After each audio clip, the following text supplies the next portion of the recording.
ನೋಡುತ್ತಾ ಹೋಗುತ್ತೇನೆ.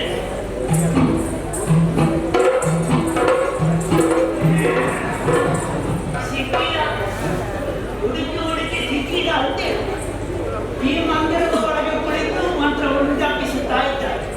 ನಾನು ಬಂದ ಕೆಲಸ ಆಗಲಿಲ್ಲ. ಕೆಲಸ ಆಗಬೇಕುಂಟಾದ ಇವರನ್ನು ಎಬ್ಬಿಸಿದೆ.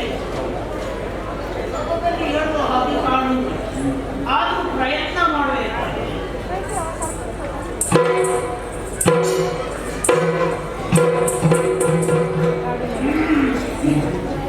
ಸುಲಭದಲ್ಲಿ ಹೇಳುವ ಚರಣ ಒಂದು ಕೆಲಸ ಮಾಡು. ನಮ್ಮಲ್ಲಿ ಬೇರೆ ದಾರಿ ಕೂಡ ಉಂಟು. ಮತ್ತೆ ಇದು ತಂದದ್ದೇ ಇದರಲ್ಲಿ ಎರಡನೇ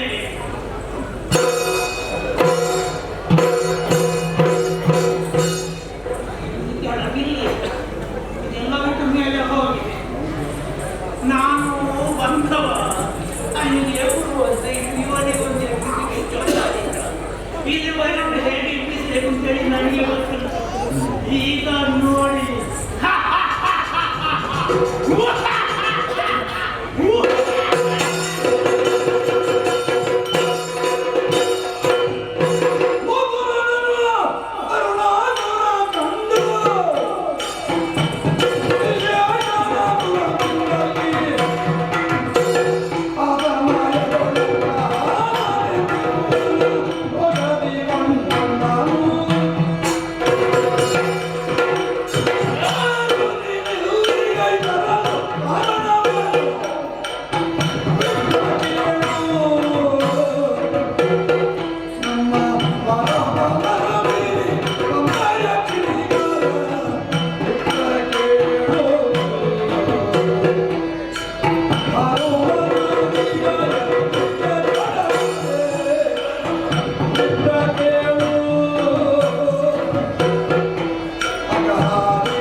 ಕಡೆಗೆ ಮಾಟ ಮಾಡಿದೆಯಾ, ಇಂದ್ರಜಾಲ ಮಾಡಿದೆಯಾ, ಮೋಡಿ ಮಾಡಿದೆಯಾ,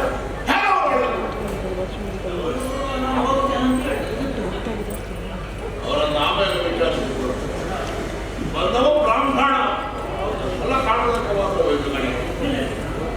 ಕೇವಲ ಬ್ರಾಹ್ಮಣನ ವೇಷ ಮಾಡಿದರೆ ಪ್ರಕೃತಿ ಅದೇ ಆಗಿರಬೇಕೆಂದೇನು ಅಗಾರ್ಯ ಅಮೃತತ್ವ ಸಿದ್ಧಿ ಮಂತ್ರವಾದ ಪ್ರವೇಶಿಸಿ ಅಪಸ್ವರವನ್ನೆಬ್ಬಿಸಿ ಅಸ್ಖಲಿತವಾದ ನನ್ನ ತಪಸ್ಸಿಗೆ ನನ್ನ ನಿಗ್ರಹವನ್ನು ತಂದೊಡ್ಡಿದೆಯಲ್ಲ ಯಾಕೆ ಯಾವುದೇ ಅಮೃತತ್ವ ವಿಧಿಯ ತತ್ವವಾಗಿ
ಪುರುಷಾರ್ಥಕ್ಕಾಗಿ ಈಗ ಒಂದು ಉದಾಹರಣೆ ಹೇಳುವುದು, ಒಂದು ಗಂಡನಲ್ಲಿ ಹಾಲು ಸುರಿ ಗಂಡಕಲ್ಲಿಗೆ ಹಾಲಿನ ರುಚಿ ಬಂತ ಇಲ್ಲ ಅದರದ್ದು ಪ್ರಯೋಜನವಿಲ್ಲದ ಕೆಲಸ.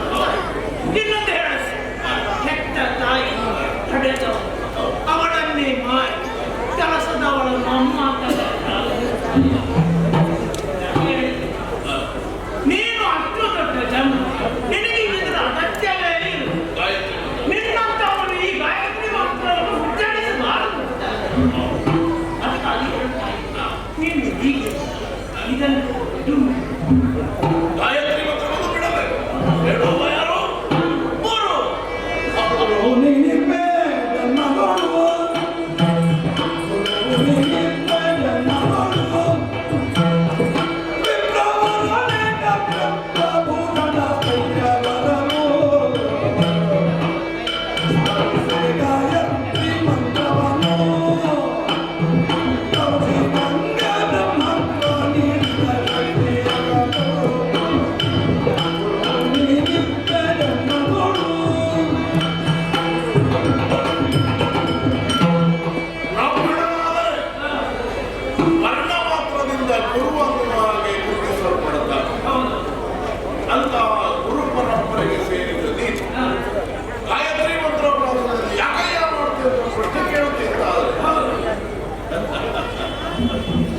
ಹುಟ್ಟಿಗೂ ಭೌತಿಕ ಸ್ಥಿತಿಗೂ ಸಂಬಂಧ ಇಲ್ಲದಾಗಿ ಕಾಣ್ತದೆ.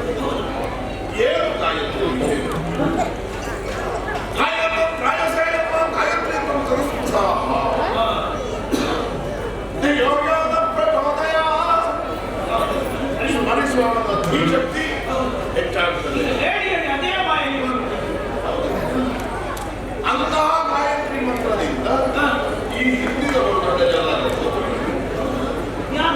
ಕೌಶಿಕ ಚತುರ್ವರ್ಣದಲ್ಲಿ ಕ್ಷತ್ರಿಯನಾಗಿ ಹುಟ್ಟಿದವರು, ದಿಗ್ಬಲಂ ಕ್ಷತ್ರಿಯ ಬ್ರಹ್ಮದೇವರು ಹೀಗೆ ಇಚ್ಚಿಗೆ ಬಿಟ್ಟು ಗಾಯತ್ರಿ ಮಾಡುವುದಕ್ಕಾಗಿ ಬ್ರಹ್ಮಋಷಿ ಪದವಿಯನ್ನು ಕಾಣಲಿಲ್ಲ.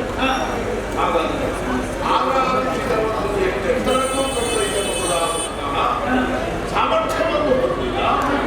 ಸವಿತ್ರ ದೇವತೆಯನ್ನು ಆರಾಧಿಸುವ ಗಾಯತ್ರಿ ಮಂತ್ರದ ಪ್ರಯೋಜನ ಇಲ್ಲ ಅನ್ನುವಾಗ ಆಡುತ್ತೀರಲ್ಲ, ಬ್ರಾಹ್ಮಣ ಹೌದು ಅಥವಾ ನಾನು ಬ್ರಾಹ್ಮಣ. ಹಾಗಾದ್ರೆ ಯಾಕೆ ಹೀಗೆ ಹೇಳ್ತೀವಿ? ನೀನು ನನಗೆ ಹೀಗೆ ಕೇಳ್ತಾ ಇದ್ದೀನಿ. ಹೌದು, ನಿನಗೆ ದಾರಿ ಗೊತ್ತಿಲ್ಲ.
ಬ್ರಹ್ಮಪುರದಲ್ಲಿ ಸಂಚರಿಸಿದವರಿಗೆ ಗಾಯತ್ರಿ ಬೇಕು.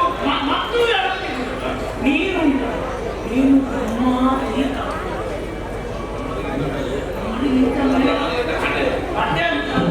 ಬ್ರಹ್ಮನಿಂದ ಮೇಲೆ ಇದ್ದವನಿಗೆ ಮತ್ತೆ ಗಾಯತ್ರಿ ಆದ್ಯ ಅಂತ ಕೇಳೋದು.